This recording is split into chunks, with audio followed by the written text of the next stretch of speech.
everybody, welcome back. If you're new here, hi, I'm Mercury. So today, it's home vlog and part 3 of the sewing project of my spooky vest. So this is where we left off. The vest is just about complete. We are so close, right? So this is the back. It has the little, the tightener, the little tabs. This is the front. So it's spooky bats with skull lining and backing. So that was the Halloween motif we were going with. So all that was left, buttons and buttonholes. So let me show you how my sewing machine can make automatic buttonholes. It makes it so easy. I can't even put into words how amazing it is that this sewing machine has that function. There are ways to do it manually. I happen to have a sewing machine that can do it on auto. So let me show you how I make my buttonholes with my sewing machine. So come on. Also, I need to pick my buttons. Now, I have this bin o' buttons. So, you might say, Mercury, what are you doing with a bin of buttons? Why do you have so many buttons? What is happening? What's going on here? Why are you hoarding buttons? My friends, I did not start the hoard, I inherited the hoard. These were my grandma's. So my grandma was an avid sewer and crafter. And, before she passed, but as she was getting older, her eyesight was getting worse. And she wasn't able to sew as much as she used to. And she had a stockpile of supplies that she just wasn't able to use anymore. And a lot of them came to me. And these buttons are part of that stockpile. So all of the buttons in this bin are buttons that my grandma accumulated over the years. So I will not buy buttons until I use up some buttons that are in the button bin. So we're gonna select some buttons from the button bin to use on the vest. And that is the plan. So from the button bin, I found these. And I like them because they have a little bit of a texture on them. I don't know if you can really tell that. But they do have a little bit of a texture, almost like a fabric kind of a pattern on it. And I like them. So these are the ones we're going with. The only thing is I'm going to have to hand sew these on because they are not flat hole buttons. But that's okay. So first things first, we have to do a little test because we have to not only test that I know what I'm doing, but I also have to test that the button length is the right length for the button because buttons come in all sorts of shapes and sizes. We do need to make sure the button length is long enough for the button to get through. So that is the one part that's not automatic because the sewing machine doesn't know what size button you're working with. So we have to tell it. And there's a little bit of trial and error in that. So let me show you. First, you're gonna need a piece of test fabric. It doesn't have to be a huge piece. I'm actually just using a little tiny triangle. Doesn't have to be a big piece. It just has to be big enough to accommodate a buttonhole. So the sewing machine that I have is a pfaff or a pfaff. I'm not sure the correct pronunciation, but this is the kind of sewing machine I have. So it has these buttons for controls of the stitch width. This is the length of the stitch. And I forget what this one does. I never really use the bottom ones. And then over here, these buttons are the type of stitch that you're using. And then up here, I also have decorative stitches. I was gonna say design stitches, but these are decorative stitches. So these are other options if I'm doing quilting or embroidery type of work. So this is another option, but we're not using fancy stitches for this. What we need to do, there's this attachment, and this is a button guide. And what I'm gonna do, this big silver piece here, is going to go inside the back here. There's a slot. And then this long forked piece will end up right under where the needle goes. So it just goes back here and it slips right in. There should be no tension, no resistance. You just push it in all the way and then it bounces back slightly. And that's how you do that. Then this is the button foot. This is the presser foot that you use when you're doing buttons. It's foot number 5. So now we're gonna insert the presser foot. So what we're gonna do, we're gonna slide it under here. I just wanna get that thread out of the way. Oops, okay. You just line it up right underneath, and you could see the little bars that are gonna grab it, they're directly over it. And I'm just gonna lower the presser foot, and voila, it grabbed it. And then this sometimes slides in and out a little bit, so you just, before you get going, you wanna make sure it's in the right position. So now that we have that all lined up, we have the correct button foot on, now it's time to do a test. So what I'm gonna do is the fabric gets sandwiched between the presser foot and that guide that I put. And basically that stops the fabric from being fed through the machine. It holds the fabric in place, because in normal sewing, the machine is kind of going like this and it's pushing the fabric along. We don't want it to push the fabric along for a buttonhole. We want the needle to move, and we want it to move to the right spot, and then it has to come back and do it in the other direction. So that guide, it keeps it in place and keeps it doing the right shape for the buttonhole. So we're gonna sandwich this between the guide and the presser foot. I have my little fabric. I'm gonna put it right in there. Okay. And the other thing is I need to kind of pick where this guide is going to start. I'm going to put it there for the test, the second large hatch mark. That's where I'm going to test it first. And if we need to adjust, we adjust, but that's where I'm going. The next step is the setting. Which of these buttons do we have to push? We have to push this one, number 9. And I'll show you, it actually has a picture of the button foot, so you can see. You could see number 9 actually has a picture of that button foot. So yes, that is the buttonhole maker. The next step is to pick our settings here. This one I'm going to leave alone because that would affect the width, the thickness of the buttonhole edging, and that should be fine at the default. The second one, this is the one that I think I need to change because this will affect the length of the buttonhole, the overall size. And I think it defaults to like a small button, so we're gonna try it there. This one I'm gonna leave as is because this is sort of the width in between the 2 bars of the buttonhole. So I'm gonna leave that at the default and see if that works out. And that's the settings we're gonna use. Sewing machine is all set, fabric is in place, safety goggles are on.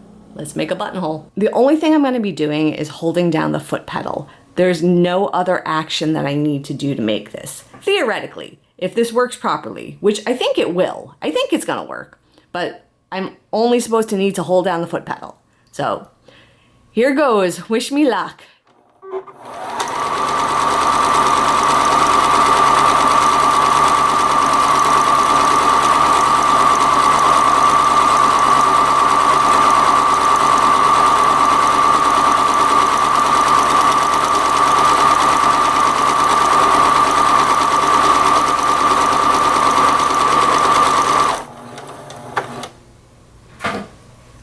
Okay, it started and stopped on its own. I did not have to lift my foot for it to stop. And here we go. So let's see if this buttonhole is the right size. So let's take this fabric out and let's trim that. Okay, this is what we got. It might be a little hard to see because the black on the black with the bats, but this is what our buttonhole will be. It looks pretty good. Looks like a buttonhole. And let's see. That might be the right size. Okay, cool. Before I'm totally convinced that it's the right size, I'm actually gonna open this sample buttonhole up and test it. So, Mercury, how do you open up a buttonhole? Well, remember a video or 2 back when I made that boo-boo and I messed up and I had to take all those stitches out? The same tool, my friends. That seam ripper or stitch ripper, this little pointy, hooky kind of tool. This is how we're gonna open up that buttonhole. We're gonna insert the tip of this right between the stitching in the middle and use the sharpness of it to just open it up. This is our test piece, and you can see the buttonhole right in the middle here. And what I'm gonna do, I have this tool, and I'm just going to insert it here. And I'll show you. You can see it's right in between the stitches. So you have the bottom bar of stitches, the top bar of stitches, and I inserted it right in between them. And now I'm just going to pull on it very gently, very carefully, because if you overdo it, you will just rip your buttonhole, because I am cutting the fabric right now. So you want to be careful. So you want to go edge to edge of the buttonhole. So we opened it up. And you can see the stitching is solid. The stitching is still there and it's secure. And now I have my button. And let's test that it fits in the buttonhole. Go like that. Yup. Perfect. Excellent. Fantastic. So now that I have the right size, so I use setting 24 to get the proper size for this buttonhole. And the button size that I have here, these are 7/8 of an inch buttons. So for 7/8 of an inch, I have to use setting 24. So the next thing I have to do is I have to lay out my vest. And the pattern comes with this guide. And there are these markings of where the buttonhole needs to go. So I need to lay this out and identify where these buttonholes go and mark them on the vest before I put the buttonholes on. Okay, so I have my vest. We're gonna lay it out. And I wasn't sure what side buttonholes are supposed to go on. Like, I always forget. So I looked at some of my other outfits and it seems like the holes for buttons go on the right side when you're wearing it. So I'm gonna take my guide and I'm going to lay this out on what will be the right side while I'm wearing it, which is the left side facing me right now. So I'm gonna lay this out and I'm gonna identify where these buttonholes go. I have the guide right here. And this doesn't have to be perfect. This is not exact, but you wanna have a fair placement of where these buttonholes go. Okay. Now, they do make what's called friction pens, which would basically, you can draw on fabric and then you could either erase or iron because heat will make the ink disappear. Unfortunately, I do not have one of those. So I just have a regular pen, but since they're buttonholes, we're gonna be covering them or cutting them open, so you're not gonna see it anyway. So it's okay. I'm just gonna use a regular pen to mark. So here's the first line. So what I do is I fold this back and then I can just mark on the fabric where that goes. And you know, even though we're not gonna see this, I try to keep it very light, you know, just in case. Okay. Then here's the next line. So we fold it up to there, and that's gonna be here. Okay. Now that I have the placement marked, let's make some buttonholes. Okay. Here goes nothing.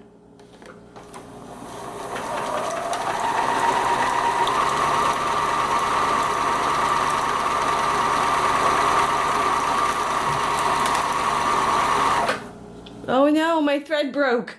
My thread broke. Oh no. Oh no. Okay. Okay. So what was supposed to be very straightforward just became a very complicated process. For reasons unknown, I'm presuming having something to do with the thickness of the fabric, my sewing machine kept jamming and jamming and jamming. And like, it's not even super thick. It's 2 layers of fabric and interfacing. But it didn't like it. It didn't like it. And it took probably 5 tries before it finally figured out, oh, okay, we're doing buttonholes. But it did them perfectly fine on the test fabric, but the test fabric was only 1 layer of fabric. So going forward, when I do test fabric, I'm gonna do test fabric on exactly the thickness of the project I'm working on because, whew, I was getting worried there. So my buttonholes are, they're good, but they're not perfect because I kept dealing with all the jams. So let me show you what the buttonholes look like right now. This is what my buttonholes look like. Not perfect, but not terrible either. You know, they'll be okay. They'll be okay. But yeah, that's where I'm at. So now I'm gonna take that stitch ripper, that seam ripper, and open up the buttonholes. And then I have to sew the actual buttons on. Okay, I have my little stitch ripper in hand. We're gonna, got the fabric right here. We're gonna insert it through. Oh, this is the scary part. There's no turning back now. Okay, let me gently, let me get better leverage or leverage. Yes. Okay, I'm gonna go from the other side. So poke through. Okay, gentle, gentle, gentle. Oh, I'm getting stuck on something. Getting stuck. Okay. Okay. Let's go. Gentle. Okay. And let me see if my button will fit or if I have to make a little bit more space. I think I'm gonna need a little more space. Yeah, a little bit more space. I was being so gentle, I didn't make it all the way through the stitching. Gotta open this side a little bit more. But it's like black thread, so it's a little bit hard to see. So I'm trying to be so careful, because this is the part you don't want to mess this part up. Okay, I went a little further. Let's test this button again. Okay, the button goes through. The button goes through. Okay, we're in business. That's one buttonhole. And we got a bunch of frays, but I'll just neaten that up, and I can put a little fray check on that, and that'll be fine. Okay, next buttonhole. Next one.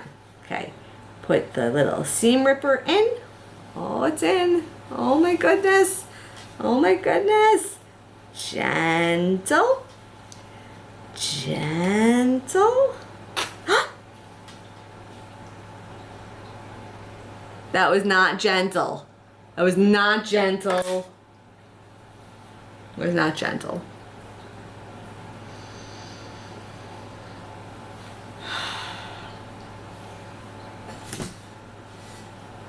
This is exactly what I'm talking about. I have just demonstrated why we need to be super careful when doing this. I was opening this buttonhole. This is where it's supposed to end. And it kept on going.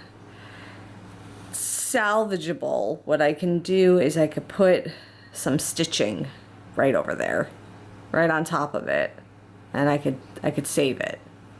But oh, if that would have kept going, oh, that's scary, because it was supposed to end right here, and I ended up with a little bit extra. So I'm going to put a few stitches in there, seal it up, and then truly be gentle with the last two. Problem solved. My little patchwork idea worked. So I fixed up the edge of that buttonhole. So you can see right there. Because of the pattern, you can't really tell that I extended this. It worked out really well. So all of my buttonholes are open. The buttons all fit. So now I have to attach the buttons to the other side. So it's gonna be some hand sewing. Let's do it. So here's my vest. Here's all the buttonholes, 1, 2, 3, 4. And this is the side that gets the buttons attached to it. So like that. So in order to figure out where the buttons go, I need to figure out where this overlap is. And it's gonna be right there. What I need to do, I need to take a little marker and make a dot going through so I know where to do the buttons, because these buttons, they have just a loop. So this type of button, it's just like a single hole that I'm gonna have to go through. So because of the way this is, if I just make a dot going through the buttonhole, it'll show me exactly where I need to attach it. Little known fact, I really hate hand sewing. I do it, and I'm okay at it, like it comes out good, but I don't enjoy it. I don't enjoy the process of hand sewing. I find it annoying, but it's just one of those necessary steps. And this is the last step. The vest will be done if I do it. So I'm just gonna do it off camera, because I don't think everyone wants to watch me get annoyed at the buttons, because it's just, There's nothing wrong with hand sewing. It's just, it's not enjoyable for me. So I'm just gonna do that off camera. I'll be back. I will show you how it looks when all the buttons are on. I'll be right back. I am back and I have buttons. Yes. So buttons, they're attached. I did it. I did it. It was only mildly annoying. It wasn't terribly annoying. It wasn't that bad. Yeah, I really don't enjoy hand sewing. No. I do it because it's a necessary thing to finish off projects. But we did it. We have a vest. So let's try it on. Let's give this a go. Okay. Okay, so far so good. I guess maybe I should back up, right? Okay, so let's button it up and let's see how we did here. So we got one button. Okay, the button's working. Another button. Almost. There we go, another button. The third button. Ooh, this button's a little tight. I don't mean tight on me like the buttonhole for the button to go through. I might have to expand that a little bit. I missed a button. Oh, here it is. I forgot a button. It fits. It fits. And I have this little thing that I can adjust over here. So if I wanted to make it a little bit more fitted, I could. And I has vest. I did it. I made my Halloween vest. This is exciting. Oh, this is great. So I'm generally speaking, I'm more of a vest open type of a person. I don't wear vests very often, but I thought it would be a nice thing to change things up a little bit and have a vest option available to me. And now I do. And now I do. So vest open kind of has this kind of vibe to it. I think vest open works for me. I like it. This is where we're at. We got bats on the front, skulls on the back, and a completed vest. Yes! We finished a project. Exciting. It's so exciting. Okay, come back. So it's super exciting to finish a project. It's always this wonderful sense of accomplishment. It's this like really tangible thing like, hey, this was just a pile of fabric and now it's a wearable piece of clothing, or whatever your project is. Like, to see it go from nothing to something, it's really incredible. And that's part of why I love crafting so much, is it's like you have a physical representation of the work that you did to make it. I love it. I love it. So all this hard work has paid off in the form of a vest, and now I have Halloween fashionables. Yes, I do. And I guess for now I'm done. I'll see y'all real soon. And until then, stay inspired by everyone. Take care.